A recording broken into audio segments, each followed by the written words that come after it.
አይነት ኬሚካል የሌለው ተፈጥሯዊ ሽበት መሸፈኛ የፀጉር ቀለም ወስዳችሁ አጠቃቀሙ ስትሉ ለነበራችሁ ይኸው በዚህ መልኩ ከጀርባው አጠቃቀሙን ዘርዘር አድርጌ አዘጋጅቼ ለጥፌያለሁ። ከዚህ በኋላ ስትወስዱ አጠቃቀሙን በዚህ ላይ ታገኙታላችሁ። ኢንዲጎ ፓውደር ተፈጥሯዊ የፀጉር ቀለም ነው። ከመቀባታችን በፊት መጀመሪያ ተፈጥሯዊ ቀዩን ሂና ተቀብተን ሽበቱ ሙሉ ለሙሉ ሂናውን መያዝ አለበት።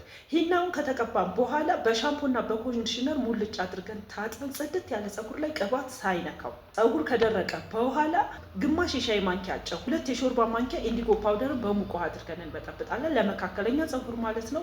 ከበጠበጥነው ከ30 ደቂቃ በኋላ ኢንዲጎውን እንቀባዋለን። ተቀብተን ሻምፖም ኮንዲሽነርም ሳናስነካ ንጹህ በውሃ ነው የምንለቃለቀው። ኢንዲጎን ከተቀባን ከ48 ሰዓት በፊት ሻምፖም ኮንዲሽነርም በፍጹም መጠቀም አያስፈልግም። ቅባት መጠቀም አያስፈልገው። በዚህ መልኩ ከተጠቀምነው የሚያምር ናቹራል ሉክ ነው የሚሰጠው። ምንም አይነት የጎንዮሽ ጉዳት የለው። መግዛት ለምትፈልጉ አድራሻችን ቤተል ወደ ቶታል በሚወስደው መንገድ ለንደን ፕላዛ ምድር ላይ ታገኘናላችሁ።